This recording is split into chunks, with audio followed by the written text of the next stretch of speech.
मुझे वो दौर याद है, आलोक जी आपको भी याद होगा, आप तो उस वक्त हमारे संपादक थे, जब राजीव गांधी इस देश में कंप्यूटर ला रहे थे तो कंप्यूटर के खिलाफ इतना ज़बरदस्त विद्रोह था, विरोध था सड़कों पर लोग कि तमाम लोग बेकार हो जाएंगे, नौकरियां चली जाएंगी, रेलवे के टीटी बेकार हो जाएंगे, बसों में कंडक्टर बेकार हो जाएंगे, प्रूफ रीडर बेकार हो जाएंगे, सब मतलब मुझे याद है। और हस्ताक्षर अभियान और जुलूस और सेमिनार सब हो रहा था और मैं भी शामिल था विरोध करने वालों में। हमें भी लगता था क्योंकि हम सब ये सब जो काम मनुष्य को करना चाहिए कंप्यूटर करेगा। लेकिन आज महसूस होता है अगर कंप्यूटर नहीं आता तो हम अफगानिस्तान की तरह कहीं पड़े होते, क्योंकि कंप्यूटर आने के बाद जितनी नौकरियां गई होंगी उससे कई गुना अवसर जो है सृजित भी हुए। तो तकनीक निश्चित रूप से जब आती है तो पुरानी चीज़ों को वो साफ करती है और नई चीज़ें गढ़ती भी है। और वो जब आग का आविष्कार से लेकर के पहिए का आविष्कार और इंजन का आविष्कार और जितने आविष्कार हुए, हर आविष्कार में पुरानी चीज़ें पीछे हुई और कुछ नया सामने आया। अब आप कल्पना कीजिए उस दौर की जब भारत की आबादी या दुनिया की आबादी या आज की आबादी के मुश्किल से 10% रही होगी या 15-20% रही होगी। उस वक्त जो अवसर थे रोजगार के या कमाई के वो धीरे धीरे विलुप्त होते चले गए, लेकिन तमाम नए अवसर क्रिएट हो गए। जब कपड़ा बुनने की मशीन नहीं थी, बुनकर होते थे भारत में, और उसके बाद अंग्रेज आए, बड़ी बड़ी मिलें लगी तो बुनकर आउट हो गए, लेकिन मशीनें और उसके बाद मिलों में तमाम लोगों को जगह मिली। तो मुझे लगता है कि एआई से भी डरने की जरूरत नहीं है। एआई बहुत सारे अवसर हो सकता है, जैसा कि अभी राणा जी ने कहा या और लोगों ने कहा कि वो न्यूज़ रूम में की ज़रूरत नहीं होगी, प्रोड्यूसर की ज़रूरत नहीं होगी, पीसीआर की ज़रूरत नहीं होगी। तो लेकिन हो सकता है कुछ ऐसी चीज़ें सामने आ जाएं कि बहुत ज़रूरतें पड़ जाएं। जैसे सुमित ने कहा कि हर आदमी अपना चैनल निकाल सकता है, तो मेरा तुरंत सवाल था कि दर्शक की ज़रूरत होगी कि नहीं होगी, श्रोता की ज़रूरत होगी कि नहीं होगी।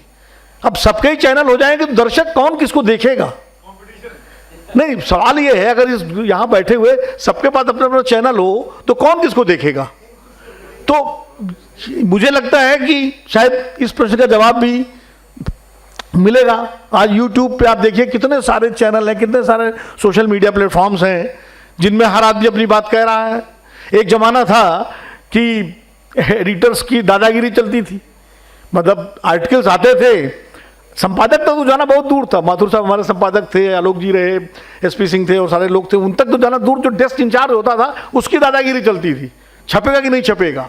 और जो कई सभ्य समाज के किस्म के लोग होते थे वो कम से कम एक्नॉलेजमेंट करके भेज देते थे, भाई ये खेत प्रकाश के साथ ये छापने योग्य नहीं है या हमारे पास जगह नहीं है। कई तो भेजते भी नहीं थे आप। लेकिन आज क्या है, आज फेसबुक, ट्विटर, सारे प्लेटफॉर्म पर लोग अपना लिखते हैं और स्वांता सुखाए प्रसन्न भी होते हैं। उनमें लाइक डिसलाइक और सब बहस भी होती है, संवाद भी होता है। किसी को जरूरत नहीं है कि वो जरूरी नहीं कि अखबार में लिखे छपे। तो तकनीक ने बहुत सारे चीज़ें अगर ख़त्म की हैं तो बहुत सारे नए आयाम खोलती भी है तकनीक, और इसी से मानव सभ्यता और मानवता आगे बढ़ती है। खतरे हर चीज़ के होते हैं। खतरा अब बंदूक है, बंदूक या चाकू है, चाकू से ऑपरेशन भी होता है, चाकू से हत्या भी होती है। तो एआई की तकनीक का दुरुपयोग भी होगा और जाहिर है उससे बहुत सारे काम आसान भी होंगे।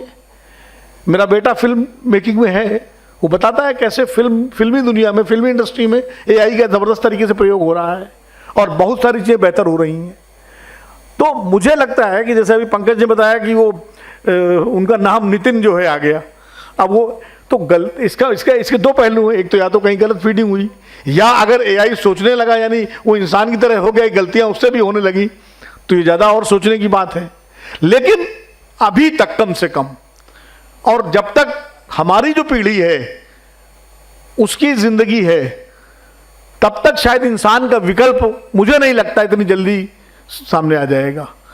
मशीनें, हम साइंस फिक्शंस की तमाम फिल्में देखते हैं बनी हुई हॉलीवुड की, उनमें देखते हैं किस तरह से जो है रोबोट्स और तकनीक जो है पूरी दुनिया को कंट्रोल कर लेते हैं, नष्ट करते हैं। बहुत सारी फिल्में बनी हैं, लेकिन मुझे लगता है कि वो फिक्शन तक तो ठीक है।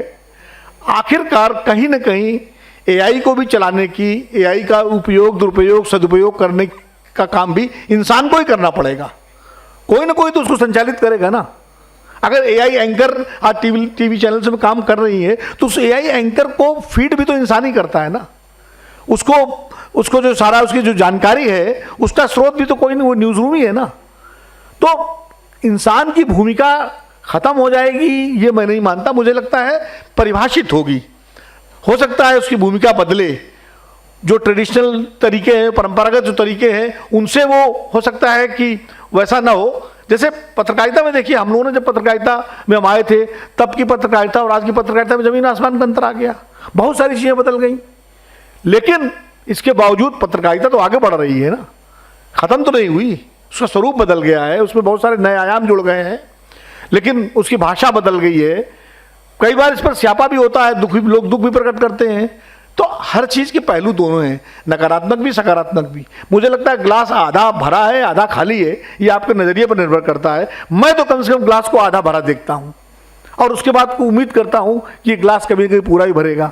आधा खाली देखते रहिए तो आप देखते रहिए, सोचते रहिए, नकारात्मकता आती रहेगी। ठीक है, गलतियों से आदमी सीखता है, एआई का दुरुपयोग भी हो सकता है, उससे सावधान रहने की ज़रूरत है। लेकिन इतना ज़रूर है कि एआई एक तकनीक आई है तो इसका जितना बेहतर तरीके से सदुपयोग किया जा सके ये निर्भर करेगा उन लोगों पर जो न्यूज़ रूम को संचालित करेंगे, जो अखबारों को, मीडिया को, चैनलों को संचालित करेंगे। उन पर निर्भर करेगा कि उस तकनीक का सदुपयोग करके समाज के लिए, पत्रकारिता के लिए, मीडिया के लिए उसको कितना बेहतर बना सकें। वहाँ भी इंसानी इंटरवेंशन बहुत ज़रूरी होगा।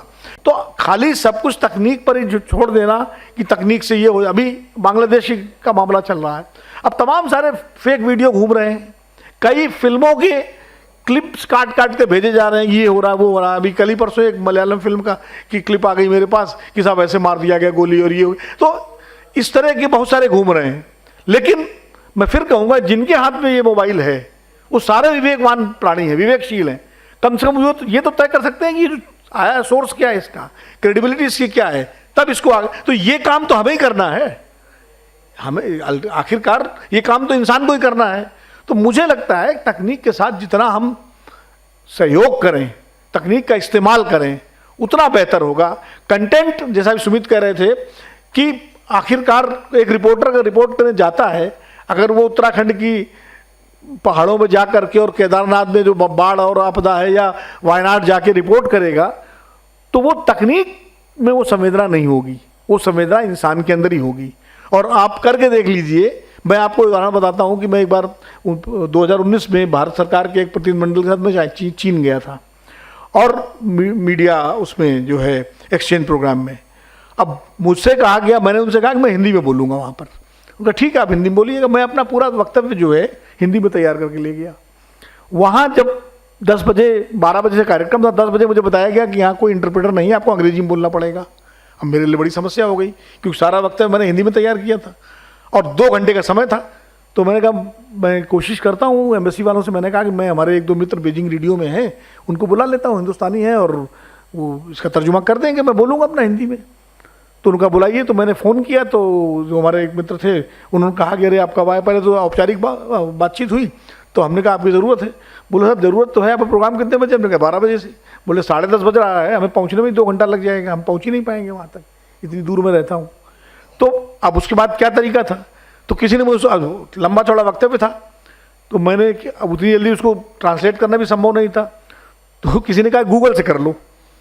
तो मैंने उसको गूगल में डाला, ट्रांसलेट किया। गूगल का ट्रांसलेशन अगर मैं पढ़ देता तो मेरी जितनी हंसी होती मैं ही जानता हूँ, क्योंकि उसमें ऐसे शब्दों के इस तरह के जो है मतलब बिल्कुल शब्द बीच बीच में, और व्याकरण इतना गलत था, इतना गड़बड़ था कि मैं सोचे। खैर वो फिर मैंने अपने तरीके से उसको शॉर्ट करके जल्दी जल्दी और जितना मैं कर सकता था फिर अंग्रेजी बोला मैं। तो मैं कह रहा हूँ तकनीक से चीज़ें आसान होती हैं, लेकिन कुल मिला के उनको बेहतर बनाने का काम इंसान को ही करना पड़ेगा। और इसलिए तकनीक से, एआई से डरने की ज़रूरत नहीं है, उसके साथ मिल करके उसका उपयोग करने की ज़रूरत है। एक बात मैं कह के अपनी बात को विराम दूंगा कि जो निकुंज ने कही थी, सबसे बड़ी समस्या आज की तारीख में मीडिया के सामने क्या है। मैं चूँकि 2-3 इंस्टीट्यूट्स के इंटरव्यू बोर्ड में जाने का मौका मिला, जब जहाँ नए नए पत्रकारों का सिलेक्शन करना होता है, एक तो IIMC का जो है इसमें भी 3-4 साल पहले मैं गया था। अभी दिल्ली विश्वविद्यालय के कॉलेज में हिंदी पत्रकारिता का वो MA का के बाद जो होता है कोर्स, उसमें मैं था। मैं माफ़ी के साथ चाहूँ, जो बच्चे आ रहे हैं ईश्वर ही मालिक है उनका, कि उनको पत्रकारिता में आना चाहते हैं और उनको मतलब मैं क्या कहूँ, 100 बच्चों का मैंने इंटरव्यू किया, 100 में 2 बच्चे मुझे नहीं मिले जो अंग्रेजी हिंदी मिला करके देश के 5 बड़े संपादकों का नाम बता सकें। आप छोड़ दीजिए मतलब 10-5, मैंने ये कहा आज़ादी के पहले के बता दो, आज़ादी के बाद के बता दो, या पहले से लेके अब तक बता दो, वो नहीं बता पाए। हाँ, टीवी एंकर्स के नाम जरूर बताए उन्होंने। मैंने कहा कि भाई मैं संपादकों का नाम पूछ रहा हूँ, एंकर्स का नहीं पूछ रहा हूँ, आप टेलीविजन के संपादकों का नाम बता दो, नहीं बता पाए। और बहुत उससे दुख की बात ये थी कि जब मैं पूछता था उनसे, पूछूं कि कौन सा अखबार पढ़ते हो, तो सर अखबार तो नहीं पढ़ते हैं। तो मैंने कहा अखबार नहीं पढ़ते हो, पत्रकारिता में आना चाहते हो, तो वही हो गया कि सब क्रिकेट खेलना चाहते हैं लेकिन बैट नहीं पकड़ते, बैट नहीं पकड़ पाएंगे। तो ये स्थिति जो हो गई है, मतलब चलो आप हार्ड कॉपी नहीं पढ़ते हो अखबार की, कम से कम अरे भाई नेट पे ही पढ़ लो, सब अखबार तो नहीं पढ़ते। 100 में से 80-85 बच्चों ने कहा। अब इसलिए ये एक चिंता का विषय है हम सबके लिए, और खास करके उन संस्थानों के लिए जहां पर तमाम मीडिया इंस्टीट्यूट खुल गए हैं, जहां पत्रकार तैयार करने की जो फैक्ट्रियां बन गई हैं, उनके लिए कि भाई कम से कम आप बुनियादी चीजें जो है ये तो उनके अंदर विकसित करो कि आप क्या बनना चाहते हैं। सब टीवी एंकर, सब सारे 4-5 एंकरों का नाम लेके वो बनना चाहते हैं। अरे भाई एक टेलीविजन चैनल में 100, 150, 200 स्टाफ होता है, उसमें 5 या 10 लोग होते हैं एंकर करते हैं, बाकी तो सारा बैकरूम स्टाफ होता है। तो ये जो संकट है ये AI से भी ज्यादा गहरा संकट है। अज्ञानता का जो संकट है, न पढ़ने का संकट है, समझ न विकसित करने का जो संकट है, ये एक बड़ा संकट। हम लोग जब पत्रकारिता में आए थे तो कोई पत्रकारिता का कोर्स करके नहीं आए थे। मैं JNU में पढ़ रहा था, MPhil कर रहा था, जगह निकली, गया, इंटरव्यू हुआ, रिटर्न टेस्ट हुआ, पास हो गए। माथुर साहब जैसे महान संपादक थे जिन्होंने हमें सेलेक्ट किया। ऐसे बहुत सारे लोग, राजकिशोर बैठे हुए हैं या हमारे और तमाम सारे लोग, सब इसी तरह प्रक्रिया से आए। अब तो इतने बड़े बड़े इंस्टीट्यूट खुल गए हैं, बड़े बड़े तमाम तरह की मीडिया की, मैं तो फैक्ट्री इसलिए कहता हूँ कि भाई इस तरह आप तैयार कर रहे हैं। तो लेकिन क्या शिक्षा का स्तर है भाई, कम से कम बेसिक बुनियादी जानकारी तो होनी चाहिए ना। हम ये उम्मीद नहीं करते कि आप पारंगत होकर के इंटरव्यू देने आएंगे, लेकिन बाकी तो आप काम के दौरान चलते चलते न्यूज़ रूम में हमने सीखा, हम लोगों ने तो न्यूज़ रूम में सब कुछ सीखा है। तो लेकिन बुनियादी तौर पर तो पता हो, आपको राज्यसभा और लोकसभा का फर्क तो मालूम होना चाहिए ना। आपको पता होना चाहिए कि उपराष्ट्रपति का चुनाव कैसे होता है, राष्ट्रपति का चुनाव कैसे होता है, ये बुनियादी चीजें तो पता होनी चाहिए। सिर्फ और भी मुझे लगता है कि संकट पत्रकारिता के सामने, मीडिया के सामने AI नहीं है, अज्ञानता, नासमझी और उसको कैजुअल तरीके से लेना। अरे ठीक है सब चलता है यार, घुस जाओ किसी तरह से, वो नहीं। मुझे नई पीढ़ी से कतई निराशा नहीं है, मुझे निराशा उन लोगों से है जो नई पीढ़ी को तैयार कर रहे हैं। इसलिए नई पीढ़ी को तैयार करने वाले लोगों से मेरी अपील है कि कम से कम चाहे वो न्यूज़ रूम में हो, चाहे मीडिया संस्थानों में हो, वो नई पीढ़ी को सिखाएं, समझाएं। हम लोगों को भी पुराने लोगों ने सिखाया है। आज आलोक जी बैठे हुए, इनसे मैंने बहुत सीखा है, और माथुर साहब से सीखा, SP सिंह से सीखा, और हमारे जो संपादक रहे नंदन जी से सीखा, बहुत सारे लोगों से, हमारे जो चीफ साहब न्यूज़ एडिटर्स थे उनसे सीखा हम लोगों ने। तो वो सिखाने का काम जो न्यूज़ रूम में था वो ख़त्म होता जा रहा है। वो हम लोग जब हमारे टाइम्स और नई दुनिया उन अखबारों के न्यूज़ रूम में रहते थे तो किस तरह से आउटलुक में हम थे, तो हर हफ्ते मीटिंग होती, उसमें हम लोग सीखते थे बहुत सारी चीज़।